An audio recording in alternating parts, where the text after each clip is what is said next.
بسم اللہ الرحمن الرحیم نحمده ونصلی علی رسولہ الکریم اما بعد بسم اللہ الرحمن الرحیم۔ عزیز طلبہ، کنز الدقائق حصہ دوم سبق نمبر 39 شروع کر رہے ہیں۔ اس سبق میں ہم کتاب البیوع سے باب الاستحقاق میں چند مسائل پڑھیں گے۔ آج کے سبق کا خلاصہ یہ ہے کہ اگر غلام مشتری سے یہ کہے کہ میں فلاں شخص کا غلام ہوں، مجھے خرید دو، اور وہ خرید دے اور فلاں شخص کو پیسے دے دے، پھر بعد میں پتہ چلے کہ یہ تو غلام نہیں تھا، آزاد تھا، تو اس صورت میں مشتری اپنا حق ثمن کس سے لے گا؟ تو فرماتے ہیں کہ اگر بائع فرق سے لینا ممکن ہو تو اس سے لے گا، اور اس سے لینا ممکن نہ ہو تو پھر غلام سے لے گا، اور غلام کو جب موقع ملے تو پھر وہ اس بائع کی طرف رجوع کرے گا اپنے ثمن کے لیے۔ دوسرا مسئلہ ہم یہ پڑھیں گے کہ اگر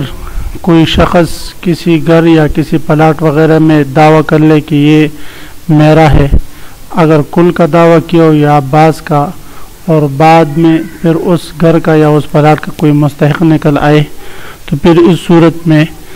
مدعی علیہ سے کچھ ثمن وصول کر سکتا ہے یا نہیں،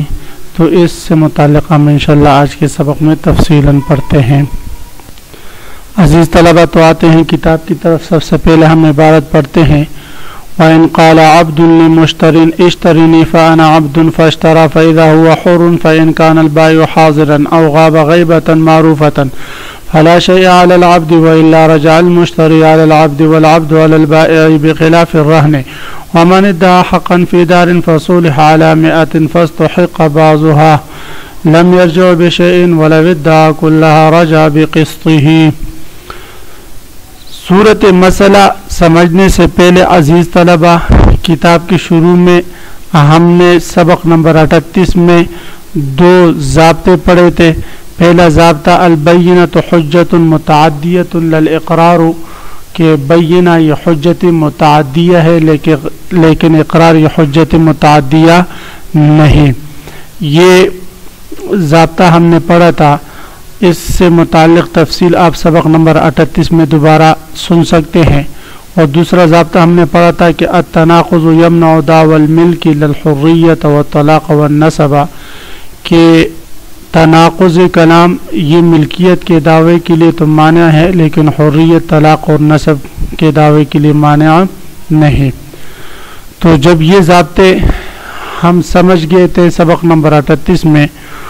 اور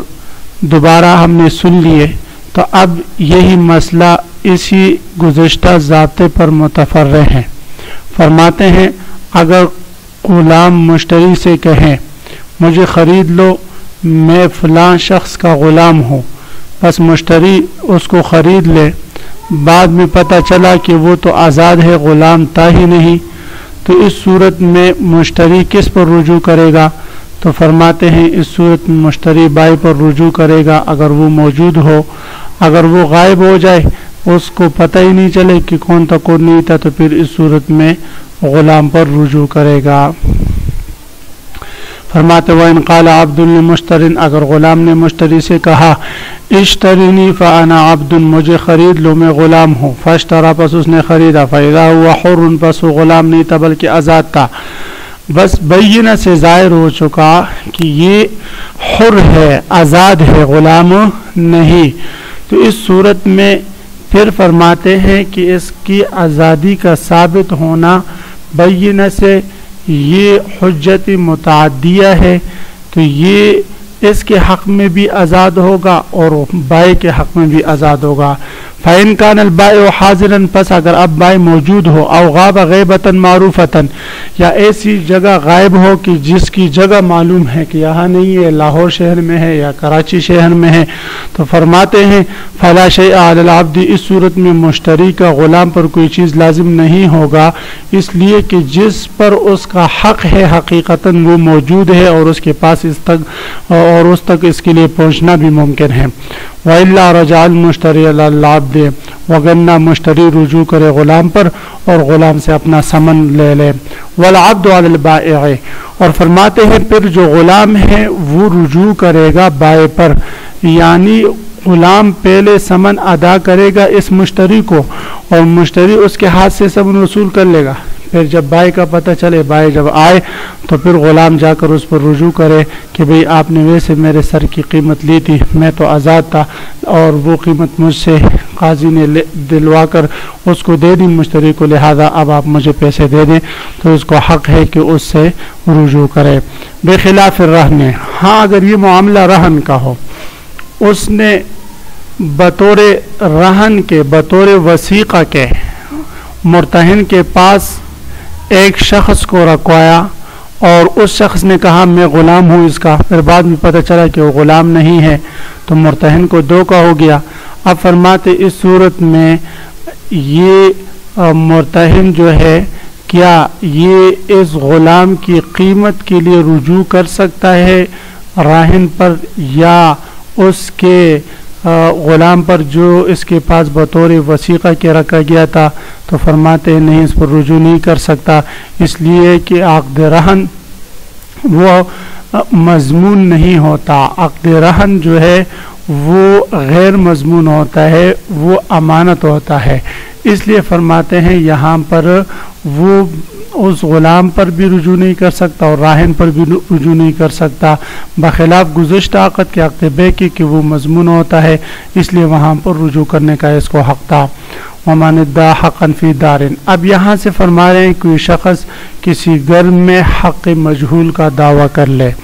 یاد رکھیں عزیز طلبہ کہ حق مجہول کا دعویٰ کرنا یہ درست نہیں، اس کا دعویٰ بھی نہیں سنا جاتا، اور اسی طرح اگر بینہ پیش کر لے تو بینہ بھی نہیں سنا جاتا. مثلا کوئی شخص کہے کہ اس گھر میں میرا حصہ ہے، اب کتنا حصہ ہے کتنا نہیں ہے، کون سا حصہ ہے کون سا نہیں ہے، کہ اس گھر میں میرا کمرہ ہے، کون سا کمرہ ہے کون سا نہیں، مجہول دعویٰ کر رہا ہے. تو فرماتے ہیں مجہول دعویٰ سنا بھی نہیں جاتا، اگر اس پر بینہ پیش کرے تو وہ بینہ بھی نہیں سنا جاتا، جب مجہول چیز پر بینہ کا کوئی اعتبار نہیں.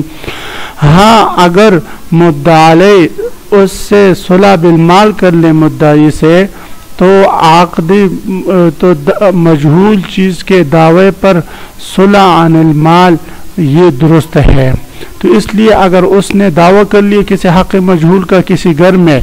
اور فصولح علی 100 اور مدعی نے اس سے مصالحت کر لی 100 درہم کے بدلے کہ یار یہ 100 درہم لے لو اور یہ دعوے سے دستبردار ہو جاؤ، تو فرماتے ہیں یہ صلح درست ہے. لیکن بعد میں اگر فاستحق بعضھا، اگر اس گھر کے بعض حصے کا مستحق نکل آیا، اس نے کہا بھئی یہ 2 کمرے تو میرے ہیں، تو فرماتے ہیں اس صورت میں جو شخص نے صلح بالمال کیا تھا اور مال دے کر اس مدعی سے صلح کی تھی تو کیا وہ مدعی پر رجوع کر سکتا ہے؟ تو فرماتے ہیں اگر یہ مستحق بعض گھر کا ہو تو پھر یہ رجوع نہیں کر سکتا. وجہ آدمی رجوع کی یہ ہے کہ ہو سکتا ہے کہ جس مدعی نے بعض کا دعویٰ کیا ہو وہ تو مجہول تھا، ہو سکتا ہے کہ مابقی جو اس کے ہاتھ میں ہے وہی بعض ہوں،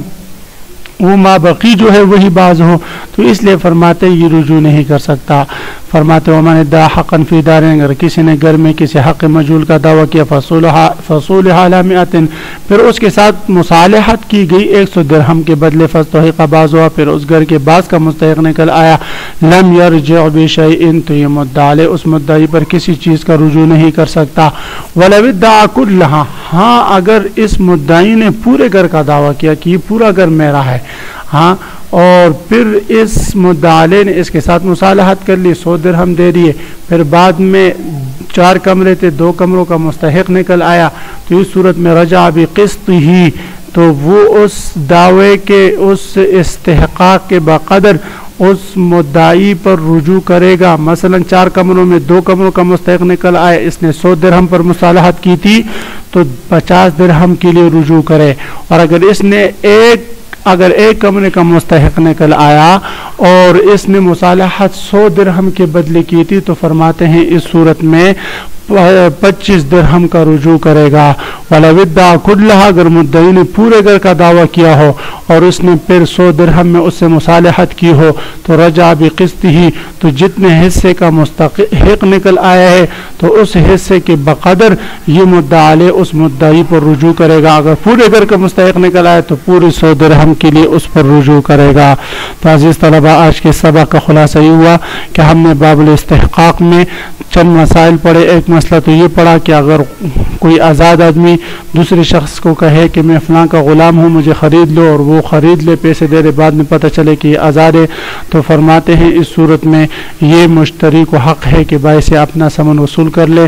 اگر مشتری موجود نہ ہو تو یہ غلام جو ہے اپنے اقرار کی وجہ سے اس کو پھر ضامن بنائے گا، اس سے حق وصول کر سکتا ہے۔ اسی طرح اگر کوئی شخص کسی کے پاس کسی کے گھر پر دعویٰ کر لے اور دعویٰ کے بعد پتہ چلے کہ وہ جو ہے گھر کا کوئی دوسرا مستحق نکل آئے، تو اگر بعض گھر کا دعویٰ ہو تو پھر وہ اس پر رجوع نہیں کرے گا، اگر کل گھر کا دعویٰ ہو تو پھر مدعی پر رجوع کرے گا۔ وآخر دعوانا ان الحمد للہ رب العالمین۔